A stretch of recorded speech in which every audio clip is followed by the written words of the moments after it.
Good afternoon and welcome to today's sponsored content webinar with Dimensional Innovations, Shield Lockers, and the University of Arkansas.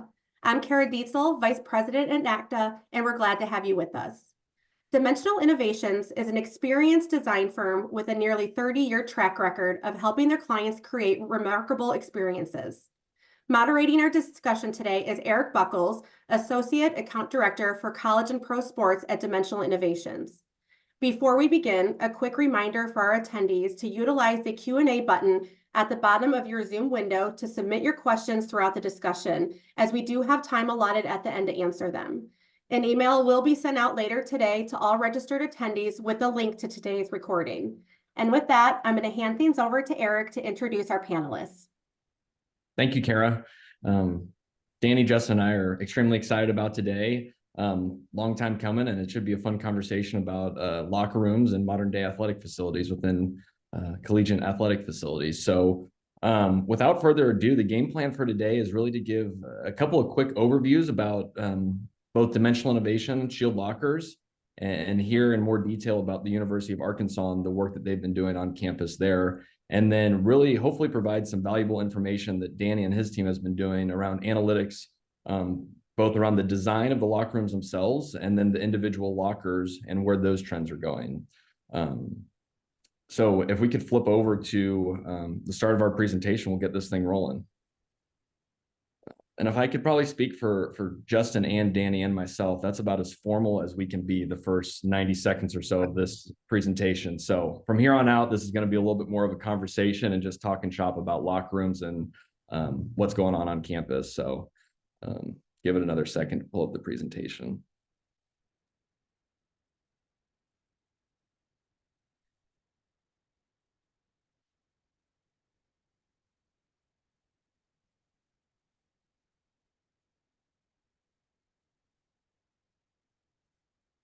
Well, I don't need my slide to introduce myself. So while we get the slide presentation pulled up, I'll hop in.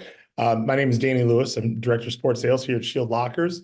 I've been here for a handful of years now. In a previous life was spent 15 years on campus in various roles at the University of Kansas. And prior to that, was lucky enough to play collegiate sports there. And have made the move to Shield over the last handful of years. Some quick background on us before we dig into everything is we're a custom locker manufacturer here in Kansas City. And we, as you'll see kind of as we go through here with some of the pictures and backgrounds, we are do not have a catalog. Everything we build and do is custom to each client and locker room and space. And we'll get into a little more of that in depth as we go through these slides there. But now that we have our slideshow up and running, as I'm giving my guy over here a stink eye for my own enjoyment, we'll jump back, and Eric, you can introduce yourself to everyone, and we can get going. Yeah, I'll jump in a little bit. There's a lot of familiar names in the attendee list already, but if you're not familiar, Dimensional Innovations, or DI, we're headquartered in Kansas City, and we're an experiential design, interactive technology, and specialty fabrication firm. As you can see by the snapshot, we specialize in branding and recruiting experiences within collegiate athletic facilities, and then also have a full-blown professional sports practice. And really, Danny and I got to talking and looped in Justin pretty quickly. We got to talking that you see snapshots of entire facilities and practice facilities, et cetera, but the conversation quickly goes to the lockers themselves and, hey, what are the other schools doing? What are the trends, sports specific, et cetera. So we figured let's just bring in Justin and Danny and talk specifically around the analytics and trends of the lockers themselves, because a lot of times it starts with the lockers and then grows from there. So I'm going to take a little bit of a back seat. DI is today, and we're going to jump in and discuss specifically locker rooms and locker analytics. So we'll skip two more slides and introduce Justin here and hear about his role and the time spent refreshing their athletic facilities down in Fayetteville. Justin, with that, I'll kick it to you. Hey guys, happy to be here, and thanks for having me. Again, my name is Justin Maland. I'm in the Associate Dean for Capital Projects and Technology here at the University of Arkansas. I've held a variety of roles over the last 23 years. anything from facility operations and beyond. So obviously the thought of sitting here and talking about lockers and locker rooms in general was something that I told Danny and Eric I'd be happy to do. And so, it's been a wild 23 years and watching the evolution of the locker room in general and lockers. And, I think here at the University of Arkansas, we're on about an 8 to 9 year cycle of redoing locker rooms, whether that's building brand new or doing renovations. We're averaging about 8 to 9 years for every sport. Every sport's different, as obviously many of you know. Every locker is different for every sport. So the evolution has been fun, and it just kind of continues on in that realm. So happy to sit here and visit with you guys about it and see if I can lend anything of any substance. Great. Thank you, Justin. The idea behind this presentation was really a couple things. Myself and Eric have a quarterly just kind of get together and just hear what everybody's working on, who's chasing what, and how we can help each other. But also, we get a lot of the same question, excuse me, is what are other schools doing? What are other schools spending? Size of lockers, features, all of that. And we decided, we're lucky enough and we're in the space and we get to see a lot of these come across our desks, right? And nowhere are we pulling together and keeping all this information to kind of share and give folks a starting point as they dig into projects and move forward with projects, right? So we've spent the last handful of months pulling data from jobs we've won and done and jobs we've not won, but there's still information to pull from those and share. And really that's what we're calling the state of the locker. And it'd be some information that everybody will have that we're happy to share and get out to folks that really is looking at, college football. What does football and basketball look like right now? And then obviously as we're moving forward, we've been lucky enough to be involved in track projects, soccer, volleyball, all of those things. We'll start piecing all of that together. So you'll be able to dig in there and say, Justin is doing women's lacrosse. What are some of the projects out there? What are locker sizes, locker room sizes, layouts? What is the average spend? What are some features we're seeing in that? So really just wanting to be a resource for those in the marketplace. So we've just kind of scratched the surface of this, but wanted to get out in front of it and start putting this information out there. So we're going to look at collegiate football, collegiate basketball, professional football, professional basketball. And as I said, as we continue to dig in, we'll have more information through that. With that, I did have a question for Justin. Justin, as you all look at a remodel or a ground up new facility and you're looking in, maybe not just the locker, but the locker room specifically, how do you guys go out into the marketplace and do your research and start that process? What are you looking at? What are you looking for? Yeah, it's a good question, Danny. Obviously, every coach has their initial thoughts. Sometimes in a renovation, you have a certain space and what's capable in that certain space. So that, that's where you're going to start. Here we just started here in the last year or so. Is actually we keep a portfolio and actually have what we think is up to date. Most of our competitors around the country of certain spaces, obviously locker rooms being one of them. We'll have some facts and figures about them, and just being able to use that as a resource guide to see what the trends are, what people are doing. Is kind of a good starting point for us. And again, if you're talking about a renovation, we've got a certain palette that we have existing. So kind of fitting into that area or expanding that area is going to be the first question, if it's possible. And then kind of building from that. The other thing that we're really pretty conscientious about nowadays is we do get some feedback and some interaction from our student athletes, specifically in those sports. As I kind of mentioned earlier, you know, every locker room is different. There's not a manual out there that says that this has got to be what it is. And obviously, kind of as you guys had alluded to as well, we're all designing a little different, you know, whether that's for the wow factor or whatever. We're going to start with function first. You know, not to say that form doesn't provide some recruiting wow and things of that nature, but we definitely want the locker to be functional. Our student athletes are obviously spending a lot of time in there, and so that's where we're going to start, and then we just kind of build out from there and kind of let the process evolve and see what we can come up with. Great. Well, I appreciate that. I think, you know, what we're going to show here is just more of, like I said, the data that we're seeing and we've been able to glean from projects past, present, future that we're working on, and what we're seeing in that space is again a starting point to what's out in the marketplace. So collegiate football, you know, some of the data that we're seeing, your average number of lockers across all projects are 124. Your average locker room square footage that we're seeing in collegiate space is just under 6,000 square feet.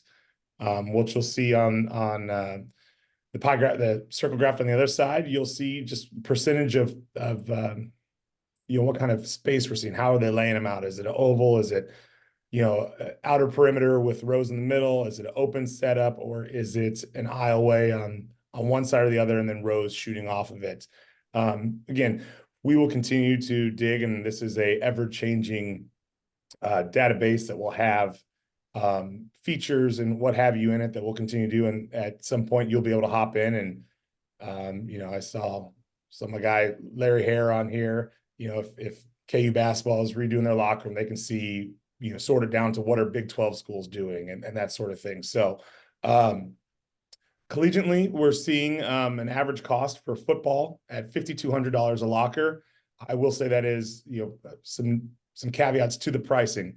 Obviously, when we say the number, that is the locker itself. That is not all the extras that come with it as far as the shipping and the installation. That is the material, the locker itself. Average dims that we're seeing in the collegiate space, you know, 35 inches wide, 26 to 38 inches in depth at the bench, and 100 inches high. You know, something else to think about. What you're not seeing in this numbers, there's been a trend. Obviously, you'll see there's some lockers in the space that have those zero gravity chairs in there. A lot of times those chairs do not fall into the scope of the locker. The school will provide those themselves, and that is a extra expenditure not included in kind of these numbers. You know, we did a basic, you know, hey, what does a $5,200 look like, and have some of these models that as people get going and maybe they're just holding space for right now, these are models that we can share and they can just drop into hold space as they're laying out locker rooms. Go on to the next one. You know, I always say, especially when we first have conversations on locker rooms, you know, is it a everyday usage? Is it a game day only? Is it both? You know, we have a good example here at South Carolina. This is their everyday locker. So storage is always at a premium. You know, working with them on being creative without having doors on them, but plenty of hidden storage within that unit to handle and house everything that they would need. The next question is, you know, when you get into game day only, it's we envision it more as a high-end retail display, if you will. Storage is not as paramount as it is with everyday lockers. So how do you have something different and neat, a good way to show off your program and really just show off the uniform and attire for that day? Lighting is usually key there. So some different things to think about as you're getting into design is, you know, the storage needed and the functionality. Justin, did I miss anything as far as when you look at a game day space versus an everyday space? How do you approach those if they are separate? No, I think you summed that up pretty well. And obviously, game day is more of a showpiece for the most part. Obviously, there's going to be a lot of display involved, and it is definitely more of a wow factor locker room in my mind. You know, the everyday space has to be functional, and that's going to be where you're going to really get into the meat of the locker and what does it do. Not to say that your game day doesn't have a little bit of that, but you're definitely going to spend more time in the actual function of the locker room in an everyday locker. Justin, I wanted to circle back to something that you said really early on. Specifically, what do those conversations and how do you tee up meetings with the student athletes when you're having these design conversations? Is there a certain point in the process that you like to involve them, or kind of drill into the details there? Well, typically what we do is we start obviously with our director of ops in each sport and the coaching staff, kind of with the visioning and, you know, maybe what they don't have in their current setup if you're doing renovation or if you're doing a blank slate with a new project, obviously too. And even, you know, we spend some time obviously with our equipment managers. They're doing, you have some coaches, obviously, as Danny alluded to earlier about, you know, keeping the space clean with doors. Some that are obviously not worried about that because of the way that they'll discipline in one way or another. So, I mean, you know, you have all those conversations. Typically what we do is we'll bring the student athlete in, you know, especially if we do a mock-up and let them kind of feel it, touch it, understand it a little bit, just because obviously student athletes aren't going to necessarily have a real good feel off of a drawing. Some renderings obviously can display it a little bit, but you know, even for height purposes, can I reach this? Can I do this? You know, whatever. So it's usually kind of in that mock-up stage where we definitely bring the student athlete in to, you know, make some tweaks here and there, changes, whatever the case may be. But yeah, that's kind of the process. That's the best way to do it, at least.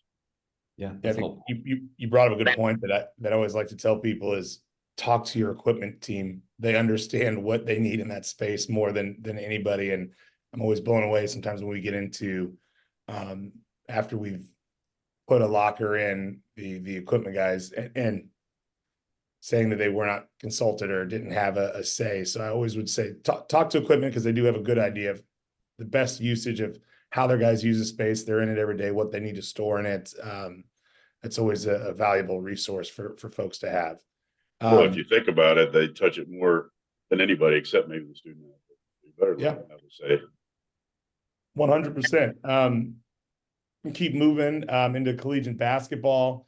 Again, a lot of the same information, but you know, it's always really interesting to see, you know, who and what are doing things. You know, I think the interesting thing you're seeing, especially in collegiate space, is they want that NBA feel, which a lot of times means no in-locker seating like you'd see on the bottom corner from Vanderbilt. They like that chair, the NBA feel where the chair is outside and plenty of, good Lord, plenty of shoe storage. There's not enough shoe storage for basketball lockers. But if you go ahead and go to the next one, you know, what we're seeing in that space is your average number of lockers in collegiate basketball, 17. The square footage of a locker room, because we're starting to see more team rooms or team spaces attached to these locker rooms. So we're actually noticing that the locker room size is shrinking, but they're gaining space and team space elsewhere to hang out. So you're seeing about 706 square feet as our what we're seeing in the average square footage of a locker room. The most common thing is a 3-sided squared off room. We are starting to see more and more of the locker rooms on a radius, be it an arch or a full circle. But you can see that information on the place there. Average spend is pretty close to football for that matter. You know, you're seeing about $5,600 a locker is what we're seeing. 34 wide by 20 to 34 deep, 97 high. You know, we have a joke here that if you build a basketball locker and it can't fit at least 8 pairs of size 18s, you have not done your job correctly. Every athlete fancies himself a sneakerhead. Basketball players tenfold that. So always something to keep in mind. Where are all these shoes going to live? How do you have the opportunity to display them? We can go ahead and go on to the next one. Looking at different ways, we've done a lot of, there are a lot of projects out there where men's and women's basketball will be done at the same time. So we've had the fortune of working with some clients that we've done both teams, but they've wanted some different things. So, a great example of how do we make them look like they're related, but not the same locker. You've got Cincinnati women's on top with the bench and Cincinnati men's basketball on the lower piece with wanting that NBA feel. We are definitely seeing there's a trend that women's basketball tends to use more of the bench seating, whereas men's basketball tends to gravitate more towards the chair and front feel and look of the locker.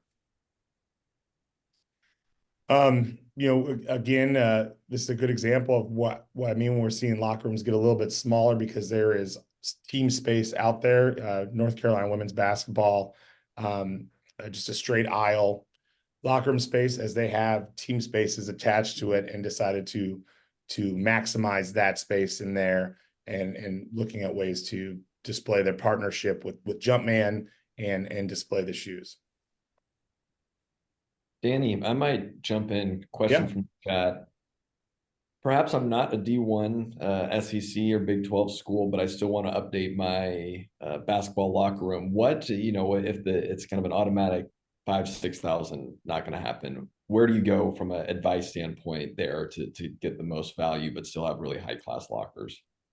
Well, I think you just look at smart design, really fun, riveting conversations like sheet yield and all being, smart with how we design it, the size of the locker, the features.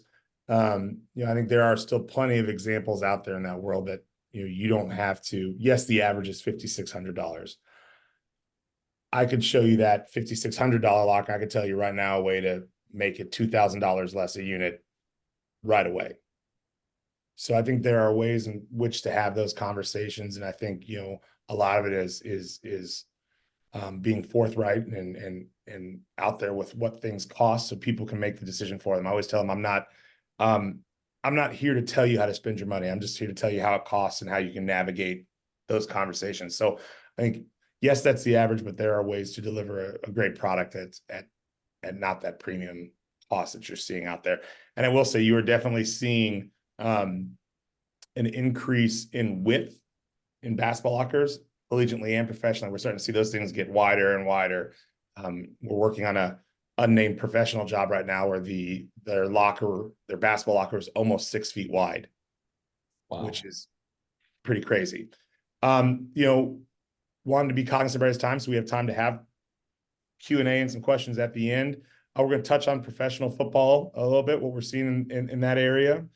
For the longest time, the NFL had the line that I don't spend money on things, I spend money on guys on my team, and they're starting to kind of come out of that. So they used to be very simple and traditional. Now that you're starting to see they're adopting the NBA model of free agency and what does everybody else have, and it's kind of almost re-recruiting gentlemen. So your average locker in the NFL that we're seeing is 98 lockers. Your average locker room square footage is about 5,500. You can see the breakdown there.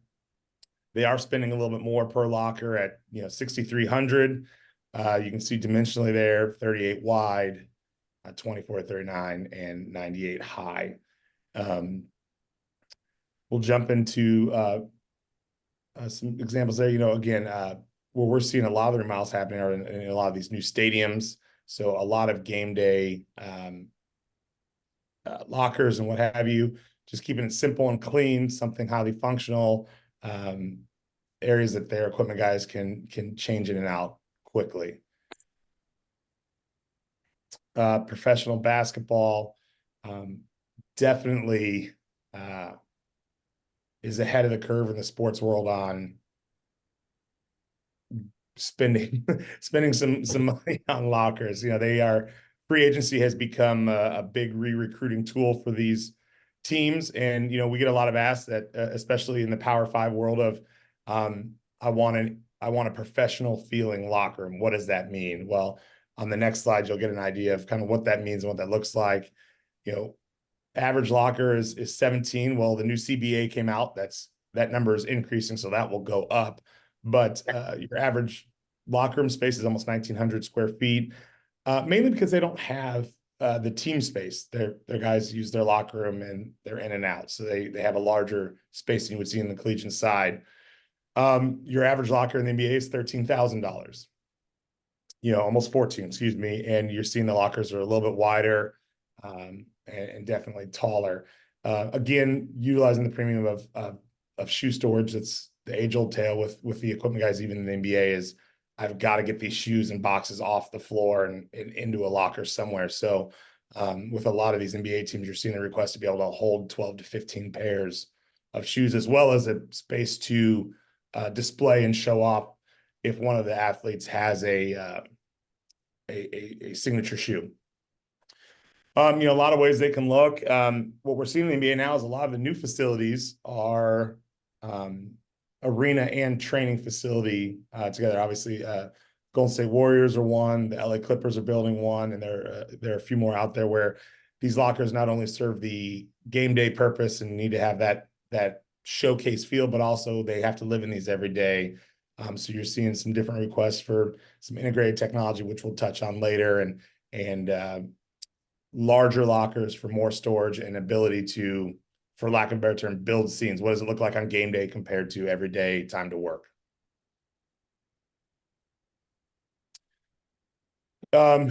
Storage is always key. And I think it can look a lot of different ways. We'll just keep flying through here so we can get to some questions by everyone.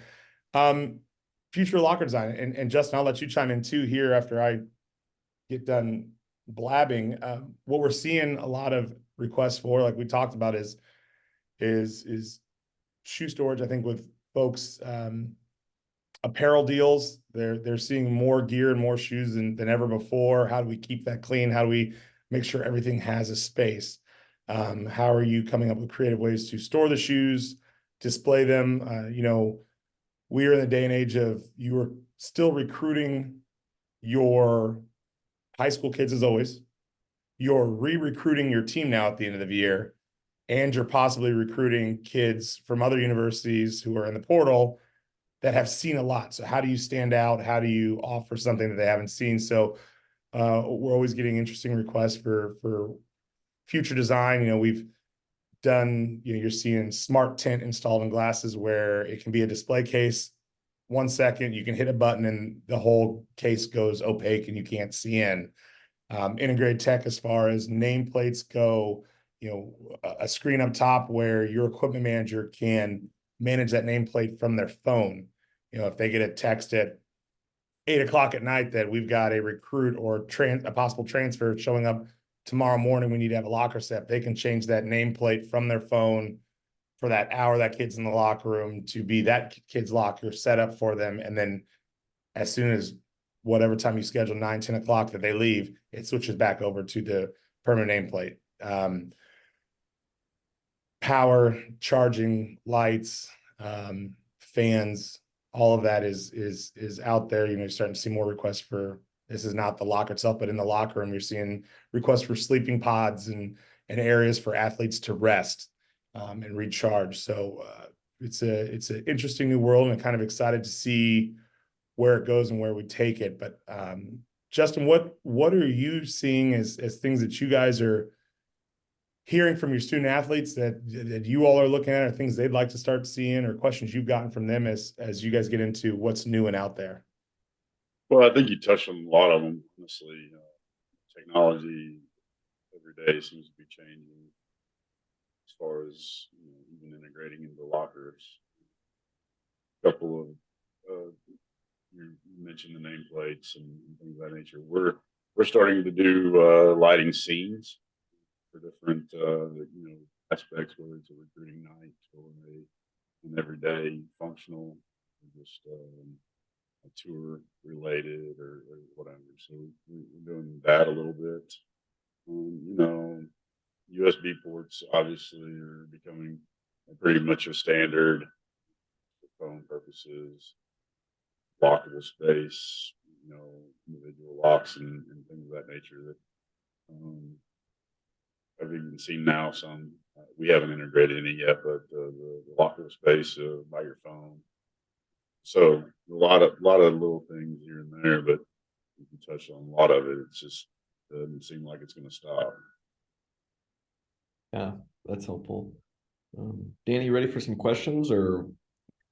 Absolutely. If I don't know the answer, I'll make a great story. Yeah, that's what I'm saying. So for the group, I'm either going to start making up questions because I have two from you all to answer, but please submit more. So let's start with one that's really in the details, but as good a group as any to answer detailed questions about lockers. Could you maybe Justin start from the athletic department and players' perspective, and then Danny, how you're actually building them, but security around lockers and personal spaces, et cetera. We have a question in here about best practices for security and locks, et cetera.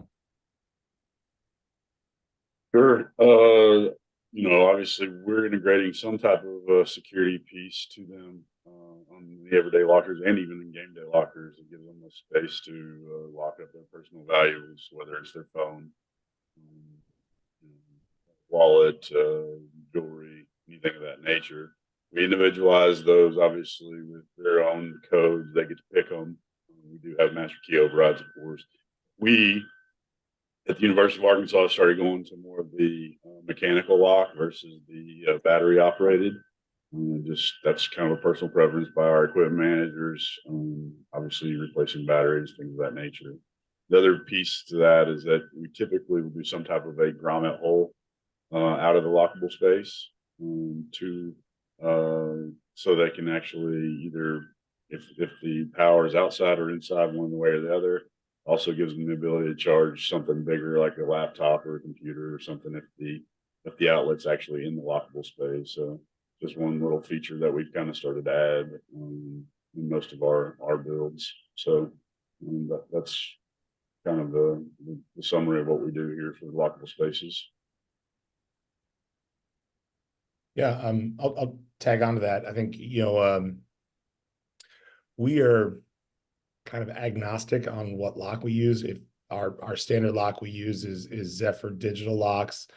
We like it. We like it because it's got, your typical battery digital lock, but it has a master key that's not if, but when somebody forgets to change the battery, you're not breaking a door to get into it. You can use the key and unlock it.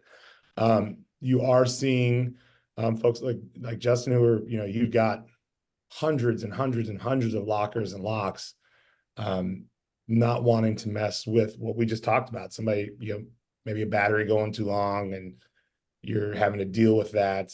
So there are some very nice mechanical locks out in the marketplace that we've started to use. So I think there's something great out there for everybody. We've also, on our medical side of our company, we do a lot of pharmacies that have high security. So we've a lot of RFID and different kind of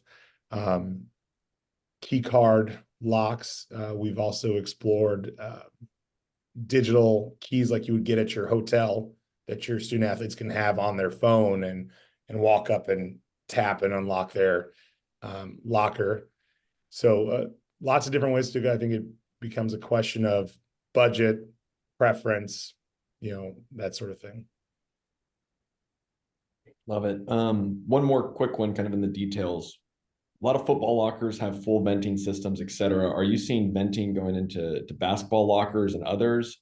And then also kind of shoe drying and storage mechanisms that you're seeing come up in the market. Yeah.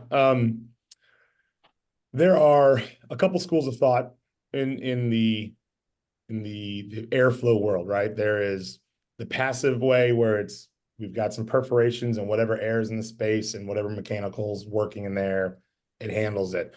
There is, I want to mitigate the smell, and that's when you get into more of the HVAC and plenums or direct hookups to those areas to suck air through the locker, out of it, and out of the building because you're mitigating the smell. While doing that, you will never pull enough air through your locker to dry anything. So if drying is the end game, you will need to put some sort of fan system in there to directly impact that. So we've used, actually we just finished Purdue men's and women's basketball, and in their shoe storage, we've got some charcoal filter drying fans that will turn on, that their equipment manager turns on at the end of the night and runs through the night to dry everything and turns them off in the morning. Those can be set up on switches and what have you.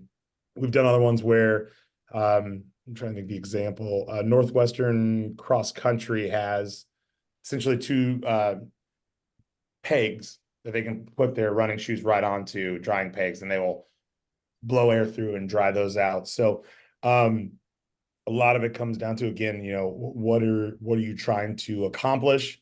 And always the fun conversation of budget. I think the good news is, as far as buying the drying fans, it's usually not an expensive endeavor. There is the back end of electrical piece that needs to go with it. How are you going to plug those in? How are you going to operate them? Are you going to put them on a timer? Is it just a switch, or do we just have it that they are constantly on and you're going to have to listen to the humming of 40 to 150 fans in that space, and how you want to do it? So Justin, I'm going to combine the spirit of two questions into one, because I understand you have some new builds, but you're also renovating buildings. So I, or someone in this chat, has a older, smaller square footage, and the reality is that they need to make an older building work with a smaller square footage than they would like. What have you done best practice wise, or kind of corralling stakeholders wise, to make the most of an older building and a smaller square footage than you would like? Well, it happens all the time, obviously. But I guess over the years, you know, again, you kind of start with the room, the setup, how our lockers laid out. Are you trying to essentially do a kind of a perimeter feel? Actually, we just finished a gymnastics locker room where we were able to eliminate a small lounge, take the wall out between, open it up, kind of make it more of a locker room lounge feel, with lockers on the perimeter, and incorporate a little bit of a nutrition area at the end type deal. And it achieved everything that we were hoping to accomplish. Allowed us to upsize the locker itself as far as the size. Actually, we were able to give each of our gymnasts a vanity area next to their locker. So, you know, again, to your point, sometimes space is what you got. Space is space. So, you know, I'm just trying to see if you can utilize that space and actually incorporate maybe some upgraded features of the locker, and or maybe a little bit of size if you can grab some space and combine the locker room in the lounge together. That obviously was a huge help to us. Yeah. And Dan, it's based on what you said earlier, it sounds like some locker rooms are going to very purpose driven. Here's the locker room, and we're going to have separate team space for other activities, et cetera. Is that what you're seeing as well? I think it goes with what Justin was just saying, is what is, if it's an existing space, what do we have to work with, right? You know, we've done some where we've been able to kind of build out, we've had the width or the length, you know, to kind of not have to build walls, but to kind of partition off some space, or some casework, or some things, islands in the middle that help us break up the space and allow for the nutrition station to live in the middle of the locker room, because you still have plenty of room. So it is a case by case basis, but I think there's always a way to get creative, right? I think, you know, just looking at how you can maximize space and how you can relay it out. I think it's one of the main reasons why we go after former architects as our design team, because we need to get creative in some of those spaces to understand it. And when we're working with the architecture teams, it helps us have those conversations and navigate that, understanding more where they're coming from. I think I see one of the questions there. What are some of the problems we run into modernizing an old space? I will tell you, every time, electrical. Every time. Every freaking time, electrical. So, you know, you have these ideas of, you know, we can bring in these lights, we can light in the space, we can give it all this, but, you know, there are the electrical concerns in that space of how we're going to operate and set it all up. And that tends to come with a price tag. Now, it doesn't come with the price tag on our end, but there is a overarching price for the whole project when you need to update the electrical. So sometimes we, again, talk about needing to get creative or understanding it. It's, hey, you know, here's what we're wanting, and here's the electrical drawings and how we need to get there. And then then we have to meet reality and budget, and then we'll just have to adjust and see how we can make that happen. Justin, a question around, yes, lockers are important, but what other amenities and experiential elements are top of mind when doing these? Can you kind of elaborate on what you're seeing and what either coaches or student athletes are asking for within these spaces in addition to lockers?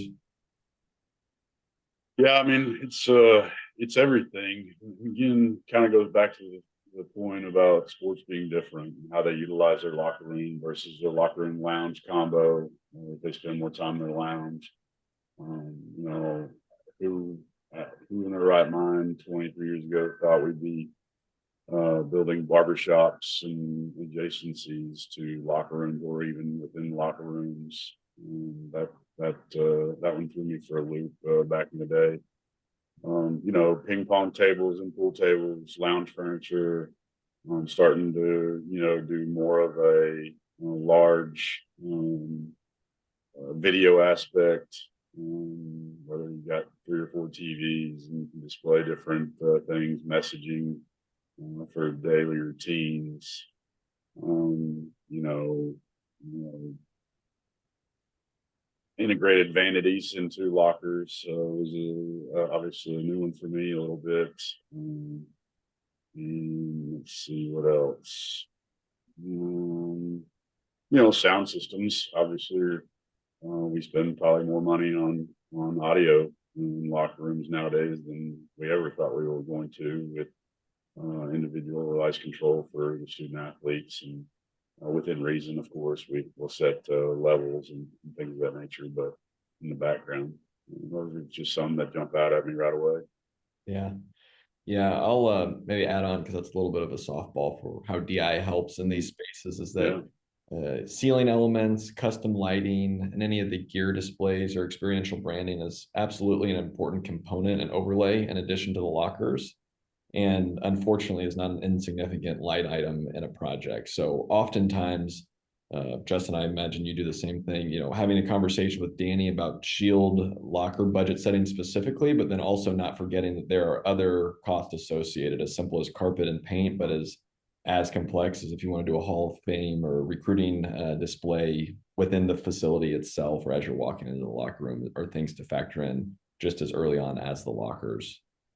Oh yeah, I mean, obviously the locker is going to be a key piece, but the other elements in the locker room are going to, you know, add to that recruiting wow factor and the memory of what you just walked out of when you want it to be impactful. Yeah. So Danny, we almost have a softball question for you, but I think we give Justin the opportunity to hold you honest here. Are most colleges going more prefab, solid surface materials versus traditional looking wood lockers? What are you seeing in the market? What's your viewpoint? And then I'd love to hear Justin's take too. Yeah.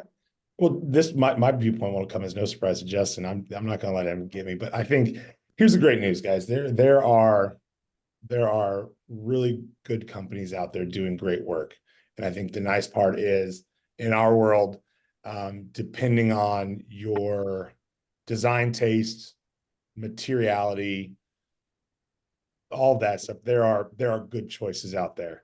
I mean, not only am I the president for Hair Club for Men, I'm a client. You know, I could say I would think we do a great job, but in reality, I would tell anyone, you get out there and do your homework, find the group that design wise, aesthetically, materiality wise works for you and your school. There are universities out there that their style and how they like to build and what they like to build, it doesn't match. We're a little more clean, a little more modern, a little more designed for that, and that's a-okay. So I think there are groups out there that all do great work, and I would just encourage everybody to just reach out and do your due diligence and homework. But you are seeing a lot more solid surface lockers, some P-lams, high density laminates, all that out in the space, along with your traditional wood and chrome builds. So again, that's why I say I think there are, depending on the design and taste, there's options out there. Yeah, obviously, and you alluded to it earlier, Danny. I mean, it's not only non-Division One clients that have budgets. We, as a Division One client, do have budgets as well, and so it's kind of a we enjoy competition, and obviously we enjoy Shield to be a part of that competition, right? So but I would say that I don't know that we have an absolute overall preference. We do obviously enjoy the solid surface by any means, but at the same time, to Danny's point, we're gonna one, compete, and two, at least reflect on design elements and for the space. Does it make sense this way or that way or whatever? So that's kind of the push there. Yeah, that's helpful. I might jump in at the end and broaden it a little bit. So talking about kind of, I would call it commissioning and then cleaning, servicing, supporting the locker rooms throughout their lifespan. Danny, any best practices about that? And then Justin, any best practices on your end, just keeping the lifespan of these lockers for as long as possible? Yeah. I'll speak to just kind of our end as I understand our product better than the other ones in the space. But just some general practice I would say is looking at just as crazy as it sounds, cleaning them once or twice a year. Just going through and tightening some screws, cleaning them out, giving them a little scrub down. I know on with our material, you can, with scratches, dinks, dunks, or marks, you can essentially sand it smooth, and use cleaners to get it in there. But I would, something literally as simple as just an semi-annual, hey, we're going to get the equipment staff in there and we're going to turn some screws and tighten some things up and clean them out the best we can. I think you'll be surprised at how much longevity that will add to some of your spaces and not turn little things into bigger, long time lead items. Again, because as a never recovering big dumb animal, we'll break things we don't mean to. We don't know what we're doing. So I think anytime you can go in and just do some easy upkeep to those spaces on a semi-annual base, I think the better. Yeah, I think it starts honestly with the coaching staff and the buy-in there too, about the cleanliness and upkeep of the locker room in general, but as well as the lockers. I mean, making an investment, we need to make sure that our student athletes understand that there is an investment there. And then obviously, material, as we talked about, nooks and crannies, simplify, clean lines of the locker. Obviously, I hope in the cleanliness aspect, but just managing it on a day-to-day basis, whether it's with your housekeeping staff and